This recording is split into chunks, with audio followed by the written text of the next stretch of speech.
Hi, I'm Glenn, City Valley Fishing Field Team, COAF Field Team on YouTube, and welcome back to iFish News Fishing Podcast. In this round, we've got more fly fishing tips from the Little Red Book of Fly Fishing, iFish News Fishing Podcast 36 this time. And, well, this is podcast number 36, episode number 17 in the series, Other Little Red Book of Fly Fishing. And in this round, we're talking tips 70 through 75.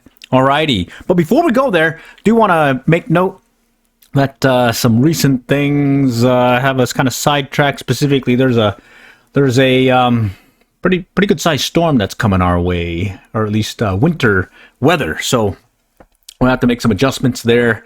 And already they've postponed the trout stocking / derby at Frisco Commons, just down the road from us over here in the Dallas-Fort Worth area. Okay, and because we like showing some videos while we're doing these talking head videos, well, this round, for those that are listening on the iFish News Fishing Podcast, we're describing here are some videos we posted for those that are able to see the recast of this on our YouTube channel, COAF Field Team. The upper left, a Pat's rubber leg. That was the fishing fly that yours truly was able to use over there at the Blue River to get his last limit.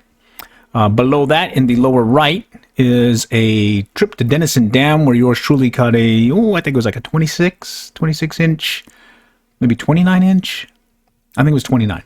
Caught it on the 5-weight Redington Classic with a 4 or 5-weight Echo Ion fly reel and an OPST Skagit head. And then in the upper right is yours truly catching some nice sized catfish at a local pond with the M-Rod spinning gear or spinning rod and reel outfit, the Kayak King version. It's the one that is made for kayaking, and yours truly definitely does enjoy it, especially since it's portable and basically indestructible.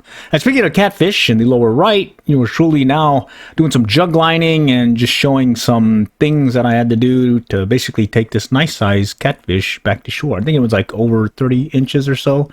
30 some odd inches. So that was a nice one on jug lines. Okay, let's go right into the fly fishing tips from the Little Red Book of Fly Fishing. In this case, we'll start out with number 70. Tip 70, don't be a slacker. When casting upstream, slack in the fly line as it drifts back toward the angler becomes an enemy on 2 counts. It catches current, accelerating the natural drift of the fly, and it creates a time lag when setting the hook, causing missed strikes. Successful anglers take pains to retrieve loose line, but never so fast as to advance the fly. To take up slack quickly, pin the line beneath the index finger holding the rod grip, grasp the line behind that finger, and strip briskly to recover slack before it accumulates.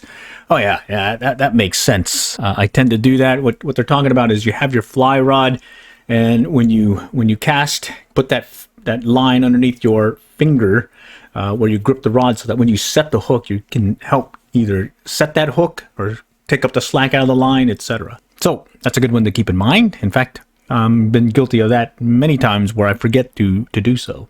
So don't be a slacker. Take the slack out of the line. And again, the suggestion being use your finger. Okay, let's go on to number 71. A hitch in time. Trout spend more time in swift, shallow water than we might imagine, particularly when oxygen is scarce during summer heat. The challenge of catching them lies in making good presentation in difficult currents. The solution comes from making this condition work for you through a device called the riffle hitch. To do this, throw a half hitch onto the side of a small streamer or hopper, a 1/4 inch or so behind the eye of the hook, always on the side of the fly nearest you as you look downstream. Experiment with the hitch placement until you find the proper balance with each fly. With a quartering cast, the fly skitters across the surface in a way that excites trout to vicious strikes.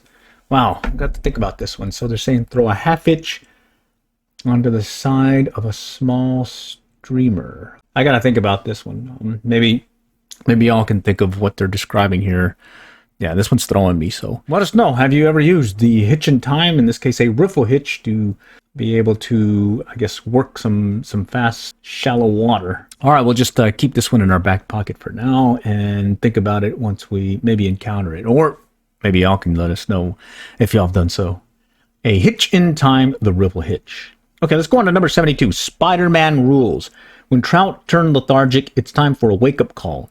Lee Wolf's favorite alarm bell with a spider skated across the surface of the pool. There's some something about a wispy pattern performing a delicate ballet across the water that fish seem unable to resist. Even if it doesn't move the fish, just performing this maneuver will help keep you entertained for a while. Okay. I think what they're describing here is where you'll take your fly and let it skitter across the surface, and sometimes I think they call it dapping, where that fly or pattern that you're using is kind of just right on the surface, skittering and coming up and off and whatnot. So another one that's going to throw us here. So we'll just keep that in our back pocket and maybe recall it if we do so out in the field, or y'all out there in our audience, maybe y'all have done so also. Okay, number 73, night moves. Smart fishermen know the best action often occurs when most other anglers are eating, drinking, and sleeping. Lacking eyelids, all fish prefer periods of low light. This is particularly true of reclusive species such as a brown trout. If you want to catch more and bigger fish, try fishing very early and late, even at night when conditions are right. Older, larger trout in particular have a natural aversion to light and the human activity that comes with it. The size of your catch generally will be in inverse proportion to the degree of daylight. The first thing you achieve with this strategy is to get rid of nearly all of the other fishermen. Places that might have been crowded earlier in the day now fairly ooze tranquility. Trout that may have remained hunkered down against the onslaught will now venture out to feed aggressively. On still water, larger trout feel more at ease near the surface, both from the standpoint of temperature and safety. You'll now find them prowling the shoreline shallows in search of a meal, well, in range of your cast. Stream fish more readily accept large, bushy flies to the surface. Violent strikes are easy to detect, even in the dark. Less crowded, fish less weary and willing to strike more. I believe it. And yes, we'll try that one out. Okay, number 74, the refusal rise, what the fish said. Some of the life's best lessons are learned through adversity, such as the times when a nice trout bulges right beneath your fly but doesn't eat it. Behind every rejection, there's usually a message. More likely than not, the fish is saying, your fly is too big. Or if you're watching the hatch closely, you're probably got the insect and the color right, but you may have overlooked the size. Almost always the most important element in matching a hatch. You know, and that does remind me over there at Frisco, well, it's been postponed, the Trout Derby, but Frisco Commons, that seems to happen every year. There'll be this evening hatch, and as long as you have the right color, the right pattern and whatnot, it seems like it doesn't matter. It's the size. They'll ignore it. I mean, they want this really tiny fly, and only then you'll be getting hit. So I believe this one, and that's what the fish said too. Okay, let's keep going. Unless you're dealing with hoppers or some other big terrestrial, trout generally are less suspicious of a small fly than a large one. When you get that kind of refusal, you know the trout is interested, but something isn't quite right. One false rise may be an anomaly. Get two, and you'd better take action. All right. Good one, good one. Because, well, small fly than a large one, so maybe less leery with your fly. And additionally, match the hatch, match the pattern. There's small flies coming up, so go for it. All right, number 75, a hanging offense. The place, a deep pool on a western river where the water below the dam has slowed to a trickle. The hour, dark 30. The situation, large rainbow trout rolling noisily where the trickle enters the pool. The problem, after just 2 casts with a woolly bugger, all feeding stops, every fish put down. The solution, the inadvertent discovery that these trout will take a hanging fly, when waving in the current with no retrieve motion at all. A perplexed angler left the fly dangling in the slack flow while pawing through his fly box for a replacement. Suddenly the line went screaming off in the darkness and a big fish attacked. After fighting the big bow, our angler patiently repeats the procedure and is rewarded with another jarring strike. 3 rainbows later, the reality has sunk in. The trout were frightened by the moving streamer. It's time to slow down. Let the fly wave naturally in the current, forming the silhouette of a small bait fish while allowing the natural movement of the materials to do the work. Interesting. I like that one too. In fact, I've seen this where I'm changing the fly and I left the fly in the water, and next thing you know, I'm getting a hit. Okay, this round we're going to go through tips 76 through 81, and that includes this one about curing the nymphing neurosis. Over 70 through 75. Number 70, don't be a slacker. So remember, little finger, hold the line, keep the slack, and be able to set that hook a little bit better while keeping that slack out of the line. A hitching time, well, that one threw us. Not sure about that riffle hitch. If you all know anything about it, I've used it out in the field, let us know. Definitely want to keep abreast of any tactics or techniques that are working out there for you, and maybe, like we said, learn about our trials and errors. Maybe we can learn too as well. Spider-Man rules, that's another one that was kind of throwing us as well. So keep that one also. In fact, let me go back and see if I can recall what exactly that was. Spider-Man rules.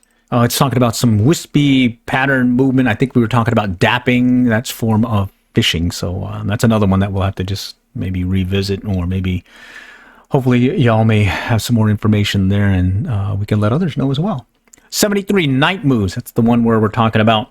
It's night, and oh, by the way, you have less people out there fishing, and the fish become less weary and are more readily able to catch them because they're more readily willing to strike. 74, the refusal rise, what the fish said. So in this case, you've cast, you've got your pattern, fly on the water, and the fish comes up, looks interested, then turns away or decides not to strike. Well, do it once, okay, do it twice, do it 3 times, etc.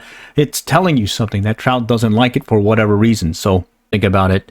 Make an adjustment. I think it also mentions make adjustment in the size. Maybe it needs to be a smaller size fly. And then finally, the hanging offense. This is a case where basically it's like a dead drift, where you just let the current put the action to the fishing fly instead of you imparting some action. And the example there, and like I was saying earlier, I've had this happen to me where I'm fishing, I'm changing my fly, where I've become inattentive, and next thing I know, fly just kind of lazily moving around in the water gets a strike. So the hanging offense. We've got these podcasts archived at our ifishnews.com podcasting site, and then we're streaming these over our internet radio station, ifishnews.listentomyshow.com. All for now. Hope this helps, and do check back. More from the iFish News Fishing Podcast. Your host, Glenn, from the City of Valley Fishing Field Team, COAF Field Team. Until next time, good luck and good fishing.